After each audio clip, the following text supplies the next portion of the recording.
Hi, Vivi! Kumusta? Kumusta? Pwede bang malaman yung full name mo and how long have you been here in Glasgow? My name is Lily Balongay. Dumating ako dito in 2020. That's the peak of pandemic. So yun, nabigyan kami ng blessing from God. So ginab namin yung opportunity na to na mapunta dito. How's your work dito sa Glasgow? So hindi ka naman na-i-stress sa trabaho mo?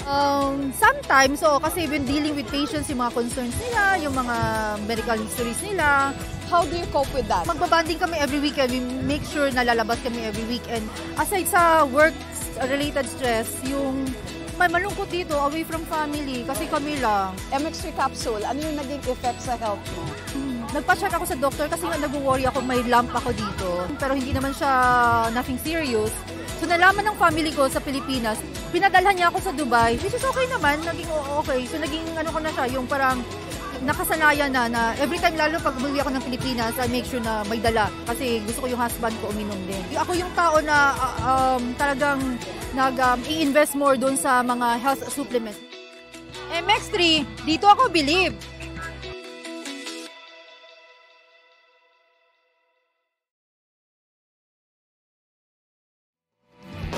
Energy! Ang nag-iisang girlfriend mo sa radyo, DJ Lindsay. Ang pinakamakulit na girlfriend mo sa balat ng radyo. Isang magandang morning sa inyong lahat. Ako pa rin po nag-iisang girlfriend mo sa radio. My name is Lindsay. Makulit, pero may puso, handang makinig sa mga kwento mo. Alam mo, feeling ko kailangan mo na siyang iwan kasi it doesn't make sense. Ang kwento sa lihim ng liham.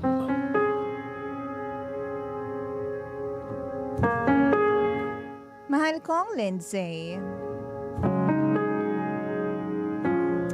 Ayoko na po munang i-disclose o sabihin sa inyo kung anong pangalan ko. Kaya itago niyo na lamang po ako sa pangalang B. 26 years old na po ako. Nagkaroon po ako ng 3-year relationship sa isang 27 years old. May pagkaseloso ang ex-boyfriend ko. At parang lahat yata ng office mates ko na lalaki, pinagseselosan niya kahit never naman akong nagloko.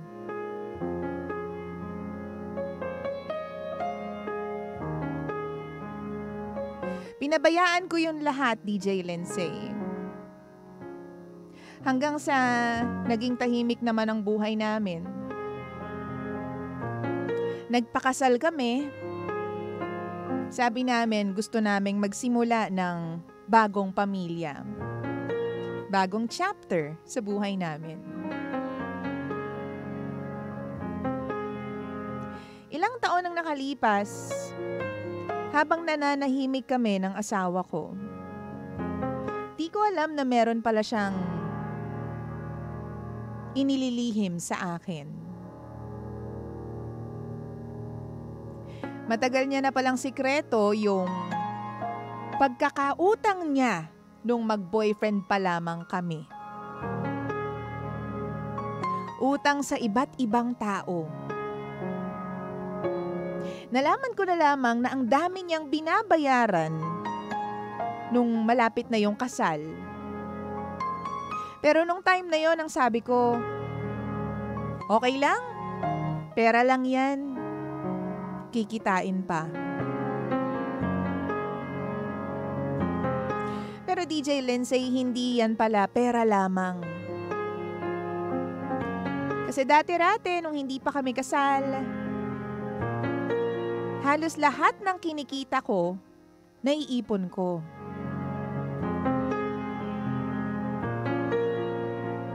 Lahat ng kinikita ko, nagagastos ko para sa sarili ko.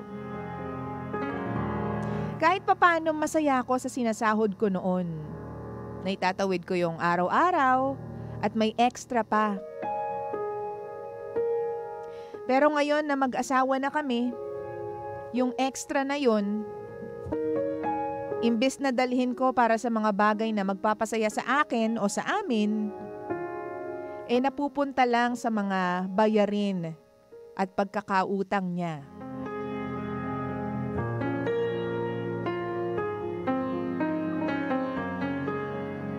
Sa totoo lang, DJ Lindsay, ayoko na sana siyang tulungan kasi lahat naman ng utang niya, yung mga nagamit niyang pera, wala akong alam. Pero ang sabi niya, asawa na niya ako kaya dapat tulungan ko siya sa mga gastos niya.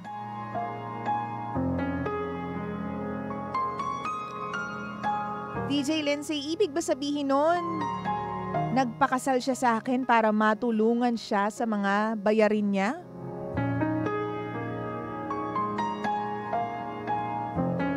Halos pamasahe at pambaon na lang po ang natitira sa bulsa ko. Pagpasok ng work, yan na lang po ang napupunta sa akin. Pero yung mga sobrang pera ko na dapat iipunin ko, napupunta sa bayarin niya. Napakiramdam ko, wala nang katapusan at parang hindi naman nababawasan. Wala pa kaming 1 taon na kasal. Matagal lang talaga kaming naging mag-girlfriend at boyfriend. Pero alam mo, DJ Lindsay, gusto ko nang humiwalay sa kanya. Tama ba yung desisyon ko? O baka dapat hindi ko iwan yung asawa ko sa ganitong panahon? Nasasaktan na rin po kasi ako emotionally dahil madalas akong naaawa sa sarili ko. Yung mga ini-enjoy ko noon, wala na ngayon. Wala pa man din kaming anak. Pero grabe na ang pagtitipid ko at pagtitiis ko sa ngalan ng pera. Mga bagay na hindi naman ako ang may gawa. Pero bakit kailangan ako yung magdusa?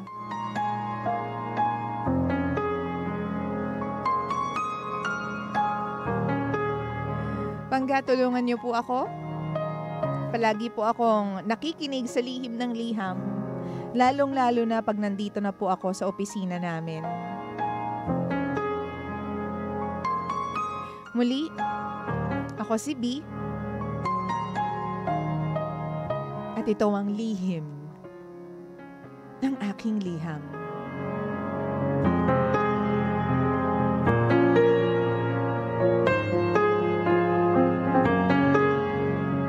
Lihim ng liham.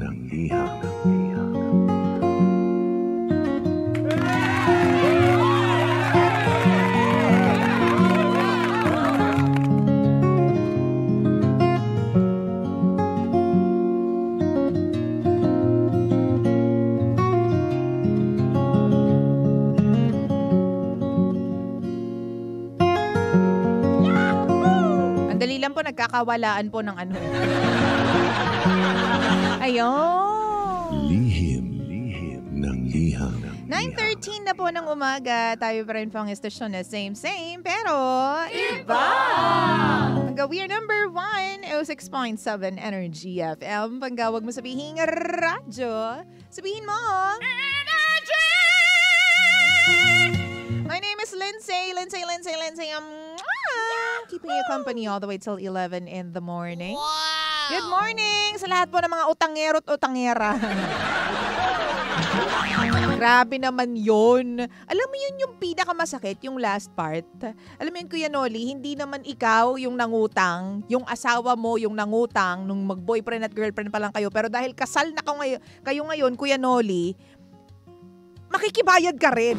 Hindi ka naman nag-enjoy dun sa inutang ng asawa mo, ni wala kang napala. Diba? Hindi mo na alam kung saan niya ginamit yung inutang niya na yun. Baka mamaya sa ibang babae pa, pero nakikibayad ka din. Ang hirap nun, Kuya Noli, ah. O, diba? Wala ka naman din magagawa. Actually, meron kang magagawa, pero feeling ko mas nangingibabaw yung emotions mo. Diba? Welcome to Lihim ng Liham. Mahal ko pag ako, baby ko. Lihim ng liham. Yan po ang problema ni B ngayon, ng ating letter sender na si B. And she sent her letter over facebook.com/Lindsay1067, Lindsay1067. Ano bang may papayo mo dito? Kasi gusto niya nang iwan actually yung kanyang jusaw, pero hindi niya alam kung yun ba yung tama na desisyon, 'di ba? Kasi parang naiisip niya na baka hindi ito yung time na dapat iwan ko yung asawa ko. Baka ito yung time kung saan I should stick around with him kasi he needs me the most this time. So ano ba ang pananaw mo tungkol dito? Dapat bang ipagpatuloy niya yung pakikibayad? Hindi pakikibaka oh. Pakikibayad sa utang ng asawa niya, ganyan? O pabayaan mo na lang, oo, makibayad ka din. Oo, or baka naman dapat tigilan na niya. Total, wala naman kinamalaman. Ano daw yun? Ano ba yan? Toby! Hindi ko makamove on sa mga pangyayari. Hay, hinga malalim, DJ Lindsay mo. Yun nga. So, dapat bang hindi na siya makibayad? Good morning po sa inyong lahat. Sabihin mo na sa akin kung anong payo mo. Punta ka sa Facebook, facebook.com/EnergyFM1067. Okay, dyan natin babasahin yung inyong mga komento. So, mag-comment ka na dyan. Mahal ko pangga ko, baby ko. Hihintayin ko yan. Lihim ng liham. Bago po kasi ako mag-start ng lihim, may blessing. Kaya hindi po ako mapakali, mga pangga. Pagpasensyahan nyo na. I couldn't contain my happiness at this moment. Hindi ka mag-i-English. Iba talaga ang Lord kapag bumalaw. Oo, talagang tumutusok-tusok. Ako Nasabi ko sa iyo, Lord, iba ka talaga. Thank you very much, Lord. Madali, punta na tayo doon sa tanong na makikibayad ba ako sa utang ng asawa ko?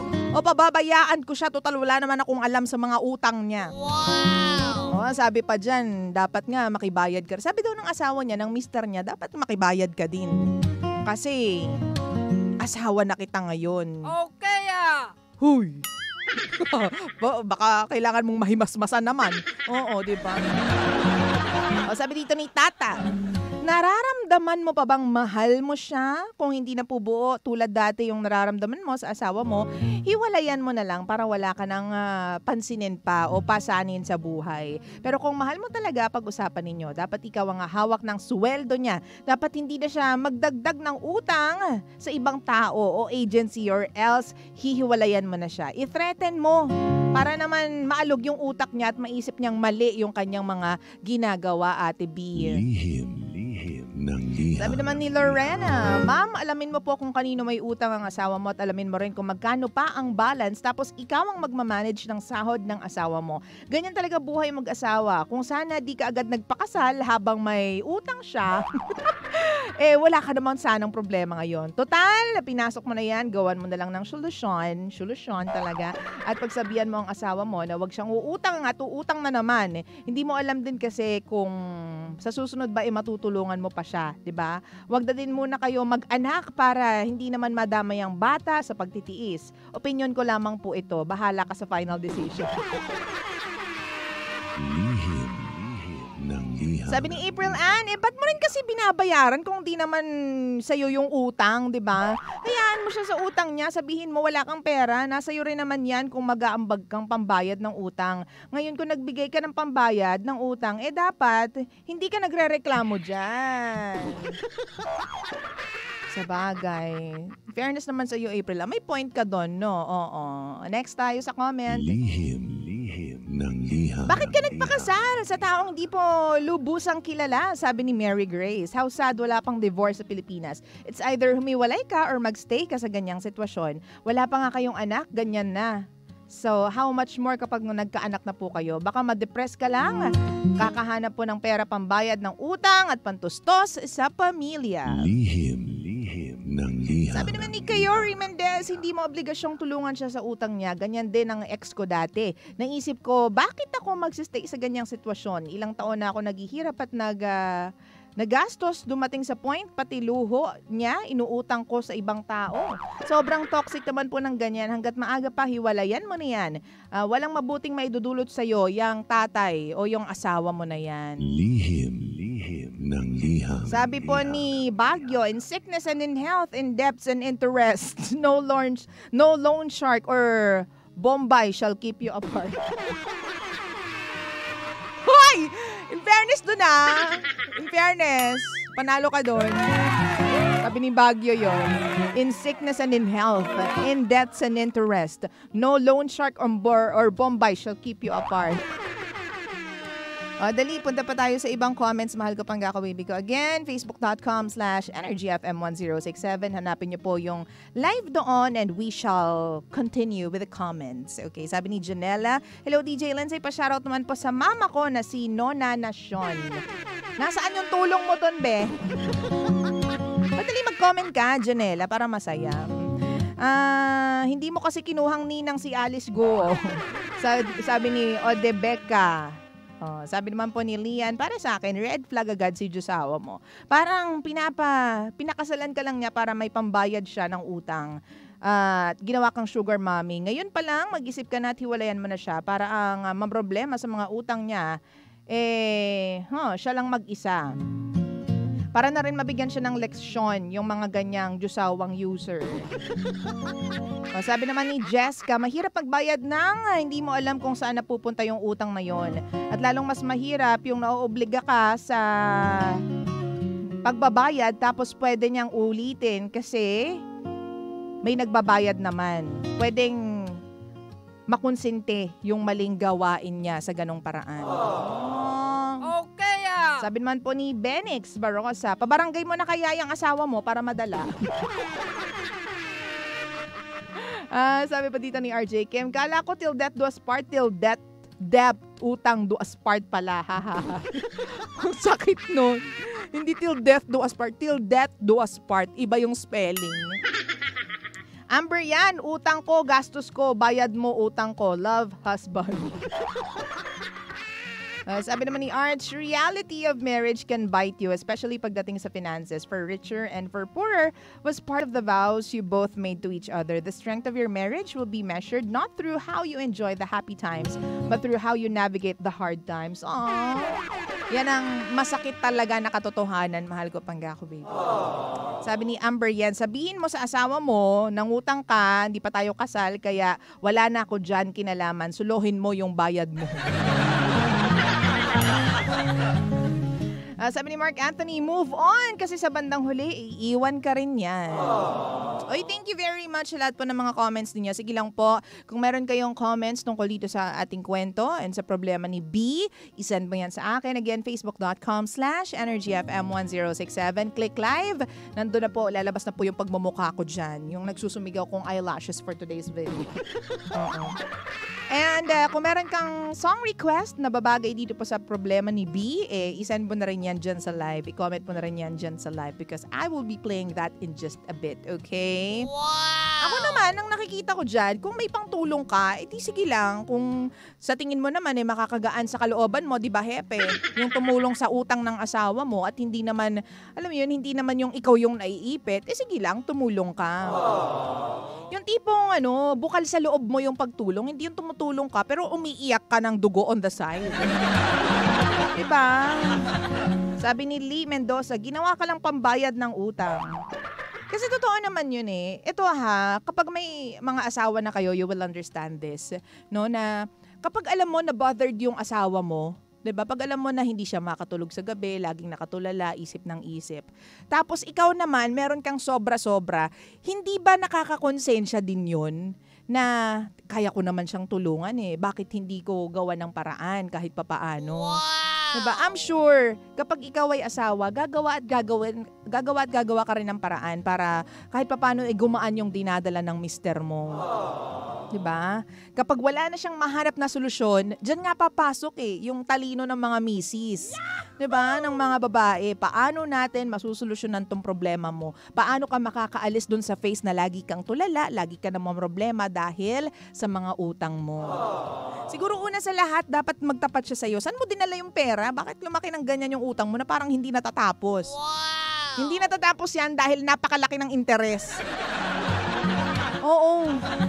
Di ba minsan yung magkano lang na inutang mo, minsan yung 7,000 lang na inutang mo, dyan sa mga mga lending na yan. In just 1 week, di ba no, Hepe? Minsan nagiging 15,000 pesos agad. Ganyan kalaki yung mga interest nila. Tapos hindi siya, syempre hindi mo papansinin yung interest sa una eh. Pag tiningnan mo, hindi mo agad siya makikita. Di ba? Kasi ang mapapansin mo, yung kagustuhan mo na magkapera agad. Bala na kung magkano yung interest. Later mo na lang malalaman, parang nabubudol ka din eh. Later mo na lang nalalaman na, grabe, ang laki pala ng interest. Wow! Diba? Di mo alam na after 1 or 2 weeks, pwede nang lumobo yung inutang mo. Yung 7,000 na inutang mo, pwede maging 15,000 agad in just a matter of time, in 1 or 2 weeks. May ganyan akong kilala. Oo, kaya wag kayong talagang kagat ng kagat yan. Well, siguro crunch time, kaya nangyayari yan, kinakagat ng mga tao. Kasi alam nila na ganun kabilis makukuha mo yung pera eh. Wala pang ilang minuto makukuha mo na agad yung pera. Pero kapalit nun, dapat mabayaran mo siya agad. Wow! Tapos kapag hindi ka agad nakabayad, ay grabe yung pananakot sa'yo. Pati pamilya mo. Ito swear, nakita ko kasi may kilala akong ganito. Bubulagta ka na lang bigla. May mga ganong messages. Hindi mo sila matitrace kasi iba-ibang number yung ginagamit nila. Wow! Wala, doon na napunta yung usapan. Sorry na. Oh. Totoo yan. Ako yon ang masasabi ko. Pag usapan mo, dapat maging honest siya sa'yo kung saan napunta yung pera. 'Di ba? Kung saan niya ginamit. Tapos kung meron ka namang sobra, hindi naman makakasakit sa finances mo o sa bulsa mo na kumurot ng konti doon sa naipon mo, sige lang, tumulong ka. Pero, kung mapupunta ka sa sitwasyon kung saan ikaw yung wala nang makain, naiiyak ka sa gabi dahil naaawa ka sa sarili mo, I don't think lucrative yung ganong idea. Wow! Diba? Kung labag sa kalooban mo, wag mong gawin. Ito yung pinag-usapan namin kanina, diba, ni Baby Toby. Kapag labag sa kalooban mo, wag mong gawin. Kasi ang ending yan, magsa-self-pity ka, maaawa ka sa sarili mo. Maaalala mo yung times na ang saya ng buhay mo, ang garbo ng buhay mo, di ka nagtitiis, lahat ng gusto mong kainin, makakain mo agad, diba? Oo. So, yun lang ang masasabi ko. Hindi ka dapat obligado na bayaran yung utang ng asawa mo. Pero kung gusto mong tumulong, pwede ka naman tumulong. Pwede siyang humingi ng tulong sa'yo. Diba? Kasi kapag binayaran mo at sinalo mo ng sinalo yung mga utang niya, pareho din kayo malulubog. Hindi po pwedeng dalawa kayong lubog. Diba? Sa marriage, hindi po pwedeng pag walang pera yung asawa mo, ikaw wala kang pera. Paano kapag nagkaroon ng emergency? Pasalamat nga kayo, wala pa kayong anak niyan eh. Diba? Wow! Pero hindi mo masabi knock on the wood or knock on wood. Hindi mo masabi yung pwedeng sino magkasakit sa inyong dalawa. Aksidente. So kung walang pera yung asawa mo, kakabayad ng utang niya, wala ka ring pera. O biglang may na-aksidente. Paano na kayo? Saan kayo pupulutin? Mangungutang na naman kayo? Diba? So, be wise. Naku, yan yung talent ng mga babae pagdating sa finances. Ang mga babae magagaling maghawak ng pera yung mga yan. Diba no, Master Toy? Yan ang talent ng mga babae. At siguro, it's quite fitting lang, diba no, Master Toy, magaling maghawak ng ipon ng mga babae sa pamilya. Wow! Oh, it's quite fitting to know na ang babae dapat ang merong talagang hawak ng budget ng pamilya. Kasi kayang-kaya yan i-budget ng asawa mo. 'Di ba? Yung misis mo kapag tinatanong mo, "Love, may pera pa ba tayo?" Wala na tayong pera, love. Pero ang totoo meron. Magaling lang talaga magsubi ang mga babae. Wala kahit meron kasi alam niya na hindi naman importante yung pagkakagastusan mo. 'Di ba? Kasi ang pinag-iipunan natin is laging for the future, 'di ba? For the rainy days, kung sabihin nga nila. So, kung ako sa'yo, maging wise ka with your own money. Wow! Explain mo sa kanya, 'di ba, yung side mo. Kung magalit siya, di magalit na siya. Oh, magalit siya. Pero kasi wala ka namang kinalaman doon sa utang niya. Kung gusto mo siyang tulungan, tulungan mo. Kung hindi mo kaya, edi wag mong tulungan. Yun lang yun. Huwag naman tayo masyadong till death do us part or till death do us part. Oh, kasi be wise din. Alam ko yun yung sinumpaan natin nung nagpakasal kayo, 'di ba? Pero you have to be wise with everything when it comes, lalong-lalo na when it comes to the finances of the family. Again, hindi po pwedeng dalawa kayong lubog pagdating sa finances. Wow! 'Di ba? Yun lang. Para sa akin lang naman 'yan. O sabi ni Poy, puro sa doon sa orange up na pupunta. Ay, sabi ni Lee, marami po akong kilala na ganyan. May nananakot pa nga po talaga. Totoo, grabe. So if I were you, take your time para pag-isipan ng mga desisyon mo sa buhay. I don't think dapat mo siyang hiwalayan. Napapagod ka lang, magpahinga ka. Hindi dapat makipaghiwalay agad. Pag-usapan ninyo, pag-isipan mong mabuti.